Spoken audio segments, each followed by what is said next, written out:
Assalamualaikum warahmatullahi wabarakatuh. Hari ini kita akan membahas materi yang sama, yaitu vektor pada dimensi 2. Yang akan kita bahas subbabnya dari materi ini: 1. Penjumlahan vektor. 2. Pengurangan vektor. Yang ketiga, perkalian vektor dengan skalar. Yang keempat, perkalian skalar antara dua vektor. Yang kelima, sudut-sudut khusus yang dibentuk antara dua vektor. Penjumlahan vektor.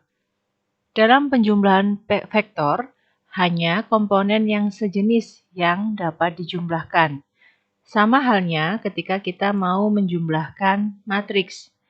Gampangnya, komponen yang letaknya sama itu yang bisa dijumlahkan. Contohnya, ini ya, misalkan di sini ada vektor A, A1, A2, kemudian ada vektor B, komponennya isinya B1, B2, maka ketika dua vektor ini akan dijumlahkan, komponen yang letaknya sama atau yang sejenis, A1 sama B1, letaknya sama-sama di atas, maka itu yang dijumlahkan. A2 sama B2, letaknya sama-sama di bawah, berarti dia komponen yang sejenis, maka dia bisa dijumlahkan. A2 ditambah B2. Contohnya, diketahui vektor A, min 3, 2, dan vektor B, komponennya 5, min 3, kita disuruh menentukan vektor A ditambah vektor B. Ya, kita tinggal menjumlahkan saja komponen-komponen yang sejenis di dalam vektor. Min 3 komponennya sama dengan 5, berarti min 3 ditambahkan dengan 5, hasilnya 2. 2 ditambah min 3, min 1. Hasilnya berapa? Ya ini, 2 min 1. Yang kedua, untuk pengurangan. Sama halnya seperti penjumlahan yang tadi, komponen yang sejenis di dalam vektor yang bisa dikurangkan. Kalau bukan komponen yang sejenis, maka dia tidak bisa dikurangkan. Contohnya, vektor A, A1, A2 komponennya. Vektor B, B1, B2 komponennya. Yang bisa dikurangkan yang mana? Ya, yang letaknya sama. A1 posisinya sama dengan mana? B1. Itu menandakan kalau dia komponen yang sejenis, sehingga dia bisa dikurangkan. A2 letaknya sama dengan mana? B2. Berarti dia komponen yang sejenis, sehingga A2 bisa dikurangkan dengan B2. Contohnya, ada vektor A, min 3, 2, dan vektor B, 5, min 3. Kita disuruh menentukan vektor A dikurangi vektor B. Yang kita kurangkan adalah yang komponen sejenis. Min 3 sejenis dengan 5. Berarti min 3, min 5. Hasilnya min 8. Begitulah cara menjumlahkan dan mengurangkan vektor. Yang ketiga, ada perkalian vektor dengan skalar. Skalar itu apa? Gampangnya adalah angka. Angka yang berada di depannya vektor. Kalau angkanya positif, maka vektornya adalah vektor yang searah. Tapi kalau angkanya negatif, misalkan di sini ada contohnya, ada A, ada 3A. Maka kalau angkanya positif, maka vektornya searah dengan vektor awalnya. Tapi kalau angkanya min 2A, itu menandakan vektornya berlawanan arah dengan vektor aslinya atau vektor awalnya. Jika vektor A, A1, A2, kemudian kita disuruh mencari perkalian skalar K dengan vektor A, maka kita tinggal mengalihkan K tersebut dengan masing-masing komponen. K-nya dikalikan dengan A1, kemudian yang di bagian bawah, K-nya dikalikan dengan A2. Masing-masing komponen dikalikan dengan skalarnya. Contohnya, diketahui vektor A, min 3, 2, kita disuruh menentukan nilai min 2 kali vektor A. Berarti masing-masing komponen tinggal dikalikan dengan min 2. Min 2 kali min 3, 6. Min 2 kali 2, min 4. Selanjutnya, ada perkalian skalar antara dua vektor. Jadi ini, ada dua vektor, kemudian dia dikalikan. Misal, ada vektor A, A1, A2, vektor B-nya B1, B2.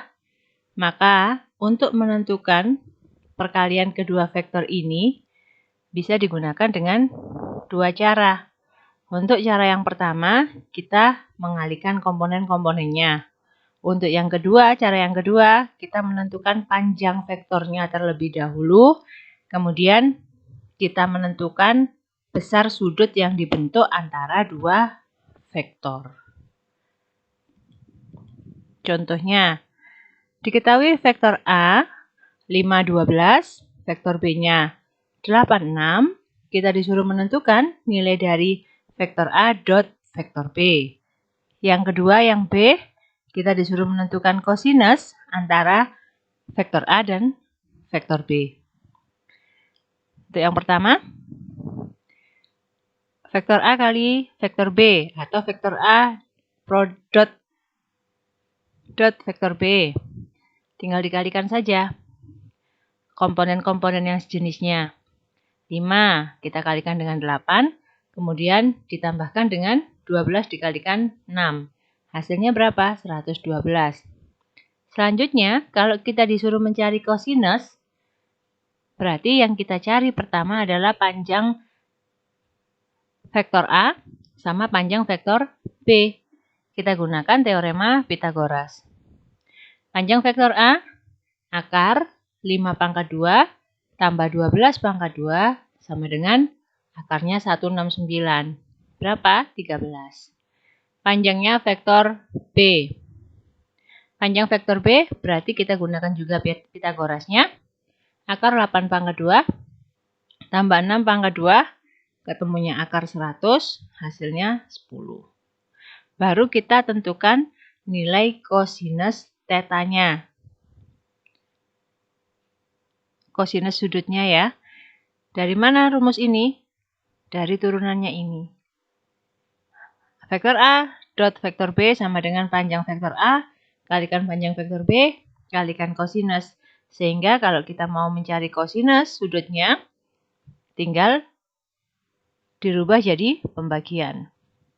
Vektor A kali vektor B dapatnya 112 dari jawaban nomor A.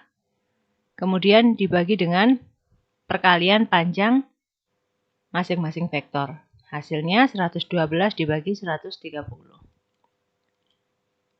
Sudut-sudut khusus yang dibentuk antara dua vektor. Di sini yang saya contohkan hanya sudut 90.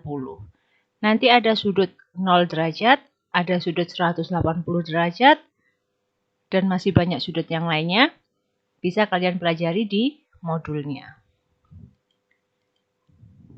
Jika sudut yang dibentuk antar dua vektor 90 derajat, maka cos sudutnya sama dengan 0. Sehingga diperoleh vektor A kalikan vektor B-nya sama dengan 0. Karena di sini vektor A kali vektor B sama dengan panjang A kali panjang B. Nah, kalau cosnya sudah 0, berarti kan vektor A kalikan vektor B-nya juga hasilnya 0. Tidak peduli dia panjangnya berapapun. Contohnya, jika vektor U, X min 3, dan vektor V, 2X, saling tegak lurus. Kalau saling tegak lurus, berarti sudut yang dibentuk 90 derajat. Kita tentukan nilai X yang memenuhi. Karena dia saling tegak lurus, maka sudutnya 90 derajat. Diperoleh hubungan vektor U kali vektor V 0 sama dengan 0, sehingga X kalikan 2 ditambah min 3 kalikan X harus sama dengan 0. 2X min 3X sama dengan 0, diperoleh min X sama dengan 0, sehingga hasil akhirnya X sama dengan 0. Untuk sudut yang lain, silakan kalian pelajari. Demikian pembelajaran kali ini. Tetap semangat anak-anakku, walaupun kita belajar melalui media daring. Jaga kesehatan kalian, jaga kondisi tubuh kalian. SMK bisa. Wassalamualaikum warahmatullahi wabarakatuh.